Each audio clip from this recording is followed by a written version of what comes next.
It is about that time that we go from top tier gaming all the way back down to that great value diet.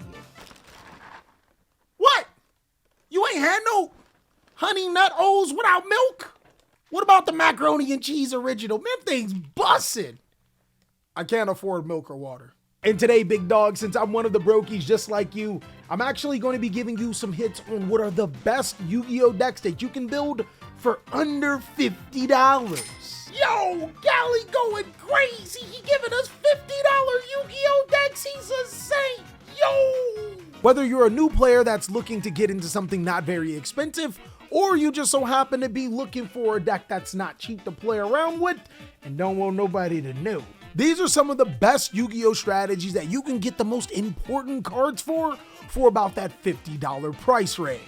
And of course, big dog, I just want to say, if you find yourself in baller status enough to get some booster boxes, well, you can go to rarecandy.com and find some amazing deals. Seriously. But be sure to use my link down below in the description. I need to get some milk and water. Bro, these things are not busting without no water. The Cheerios maybe, but these help me out here. So I can't afford a Ford, so I'll name my daughter Alexis after dating Alexis. And it's a special thank you for helping me pay my editors. I'll be putting some personal deck lists out on my Patreon just in case we broke, but ain't broke enough. Without further ado, big dog, let's go ahead and jump on in.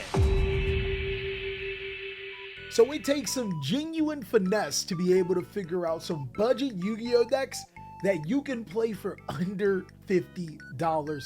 So much finesse that I had to go back to the old me and finesse my baby mama out of the food stamp card just so I could get the feeling. Hey, don't judge me. Your boy's doing the Lord's work so I can get you what you need, dog. The crazy thing about Age of Overlord is that it actually has some really powerful strategies that not a lot of people are looking at. One of them that I think is incredibly dangerous is Pendulum. Now, before the new set, Pendulums actually had some fundamental flaws that made it really hard to play through. One of them was being able to set up the correct pendulum scales, and the other one was being able to freely summon pendulum monsters so you can start building your board with the cards that you need. But the cool thing now is that Konami is actually making cards to help fix that problem, and that's where Supreme King Gate Magician comes through. Now, Supreme King Gate Magician actually really does help for both of those problems. Not only is it a monster that can manipulate your pendulum scales by putting the appropriate Supreme King Gate monster into your scales, it also can special summon itself by sending the appropriate cards even from your extra deck to the graveyard. Before Age of Overlord, the Supreme King cards were pretty much an afterthought when it comes to pendulums, but now with so many more support cards as well as some of the old cards, they can actually be a really important part of your engine for getting free monsters to your side of the field and manipulating your scales. There's also the new Exceed the Pendulum, which is ironically not an Exceed or a pendulum. Dog, I remember when you was so broke, you would close your eyes and imagine that as something, but this ain't it. Come on, man. Exceed the Pendulum is another important card for all Pendulum decks. It's crazy because it actually gives Pendulum strategies an easier way to Pendulum summon, but also technically allows you to Pendulum summon again by adding a monster to your hand and using its effect to special summon a monster in between the scales that you have. But ironically, that's been a problem for Pendulum for quite some time. Pendulum summoning. My guy, think about all of the other busted Yu-Gi-Oh archetypes. Think about all the crazy things they can do multiple times just for playing the deck. You can only Pendulum summon once. But the new card, Pendulum Evolution, does fix that too. It gives you an additional Pendulum summon. All you have to do is summon a Pendulum monster that was face down in your extra deck. Basically, that means, big dog, if you're playing Pendulums, you Pendulum summon it. I think that it's pretty cool how Pendulums actually got some huge support from Age of Overlord, but when it comes to actually looking at really powerful $50 budget decks, you don't always have to look in what's new. I think actually what got reprinted in the Mega 10s is going to be huge for a lot of players, and that's why I think Black Wings are still one of the best decks that you can get for around that budget. Black Wings oftentimes can come out as that villain that everybody respects because it forces players to stay honest, and that's mainly through Black Winged Assault Dragon being able to inflict burn damage every time a player activates a monster effect. Bro, basically we plotting and we scheming or whatever you playing right now, cause you gonna pay the tax dragon. Now another great thing about Black Wings is that it is a combo deck, but it's fairly easy to learn and extremely fun to play. There are so many different combinations and routes of Black Wings that you can use inside of your deck. It actually gives a whole new outlook every single time you try a new approach. But hypothetically, later on down the line, if you are looking for some particular cards that could help not only Black Wings, but almost every other deck in your arsenal, SP Little Knight is a really crazy, powerful card that just so happens to have so much amazing synergy with Black Wings. Because oftentimes when you use Black Wing effects, you will be locked into only summoning dark monsters. Being able to make an IP Masquerena typically was the inboard, but didn't really result in much. But now being able to link summon into SP Little Knight gives some of your extra Black Wing cards that you'll often have on the field a little bit more utility. There's also Star Slayer, Typhoon, Stars, Slocks, the new Exceed card. Big Zeus, him, my boy. Typhon Sky Crisis is also another card that can easily be made in Black Wings to help counter some of the strongest boards. You can start off Black Wings at an incredibly cheap deck, and if you just so happen to get your hands on some of these more powerful cards, they slot right into your Black Wing deck extremely easy. I think Black Wing is an excellent cheap Yu-Gi-Oh deck that you can upgrade with some of those powerful cards, but what about a cheap deck that you can upgrade with some cheap cards from Age of Overlord? My guy, welcome to the Dark World. We have cookies?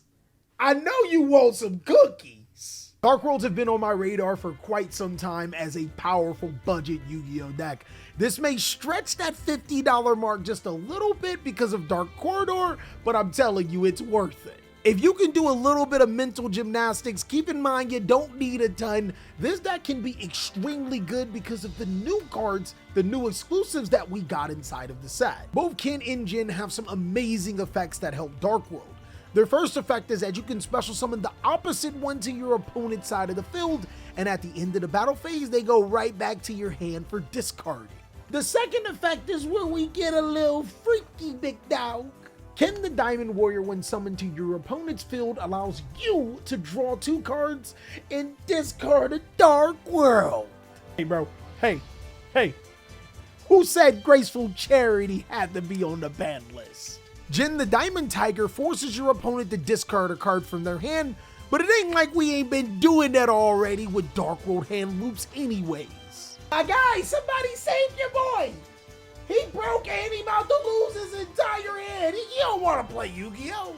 The thing that I love about Dark Worlds is that both Ken and Jin are miraculously cheap, and most of the Dark World cards are fairly cheap if you can fit them in that budget. It's a deck that is incredibly powerful at what it does, and when it can't do that, just activate Skill Drain. Look, my guy, I remember when I said Black Wings was the villain that everybody respects.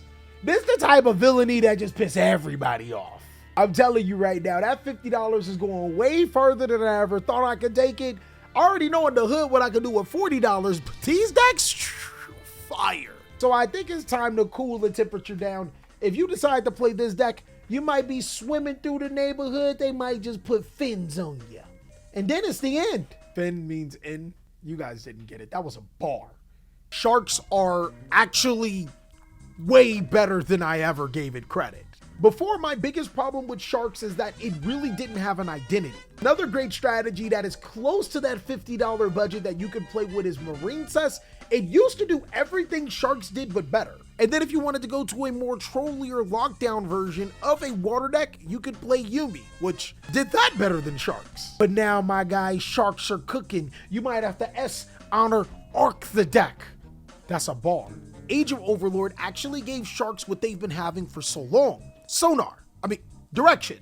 The new Exceed Armor Fortress monster gives Bahamut Shark a little bit more purpose after you summon monsters like Totally Awesome. It allows you to be able to search Exceed Armored cards, which are pretty new. So new, we only got one. Full Armored Exceed immediately allows you to Exceed summon into powerful monsters on your opponent's turn, but also allows you to equip some of those full armor monsters to your other monsters. And because Sharks actually have the extra deck space to be able to support these full armor cards, and ironically, it's what the deck is designed to play, it can do some really crazy things by summoning extremely powerful monsters with just a few cards. I think that it's incredibly cool that Konami has not forgotten about some of the easier to play, cheaper, and fan favorite Yu-Gi-Oh cards, and the Armor Exceed takes Sharks to a whole nother level while also keeping it as a very, very fair $50 powerful budget Yu-Gi-Oh deck. And lastly, if I had to pick a fifth strategy, I gotta say, it's hard. Bro, in my head, there are some incredibly good budget Yu-Gi-Oh decks. Decks like Watts are ridiculously good. The only drawback, you need expensive sprite cards. And there's other crazy powerful decks like Solomon Great, but unfortunately, Solomon Great Fire takes up a decent amount of the budget. One thing that I will do is make a budget tier list, including some of these other budget Yu-Gi-Oh strategies with a little bit more money. I can't wait.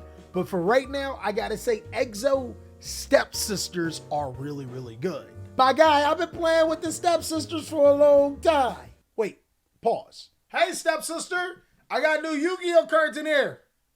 Just open the box. In Yu-Gi-Oh right now, there's actually a ton of strategies that are super reliant on the graveyard, especially when you think of the new Horus cards, which are monsters that move themselves out of the graveyard, as well as other powerful decks like Unchained and Tier Limit. Exo Stepsister is the Exo answer. And another crazy great thing about Exo Sisters is that this deck is incredibly cheap too. Everything just so happened to be reprinted in Battles of Legends Monsters Revenge, as well as the Mega 10 that preceded in this year. This is an incredibly easy to get Yu-Gi-Oh deck. That's not exactly where the Stepsisters stop. It's normally the dryer, but we're gonna go a little bit further. What I think is really good about Exo Sister is that it is a rank 4 Yu-Gi-Oh strategy. The Exo Sister XE monsters are incredibly powerful, from banishing cards on your opponent's side of the field, to preventing monsters from being able to be special summoned from the graveyard, to even preventing the activation of certain cards in the graveyard. But where it really comes up is those rank 4 monsters. Abyss Dweller is one of the most powerful cards in the game, and Exo Sisters technically have a built-in one, but can also make this one in case you ever want them problems. And of course, as a rank 4 deck, it can also summon other powerful monsters like Tornado Dragon, Excited Knight, all the way up to the Divine Arsenal doubling Zeus. Hey my boy, it's time to get holy in here, and I mean it in more ways than one. I would say that easily Exo Sisters is my 5th slot, and as a bonus, I still think that the Red Dragon Archfiend deck is still really, really crazy. Your boy Black Atlas is still cooking in the kitchen, but right now, we gotta wait for those Earthbound cards. And that's all that I have for my top Yu-Gi-Oh budget decks for under $50. My brokies, we up, my boy. Of course, big dog, if you wanna see more amazing content like this, you already know what to do. I want you guys to go ahead and check out these videos for other amazing content. Be sure to check out my $10 Yu-Gi-Oh duel. Your boy built a budget Yu-Gi-Oh deck for $10. That's some credibility. As always, big dog, I hope you're having an amazing day. And remember, don't let what happened at the beginning of your day ruin the rest of your day.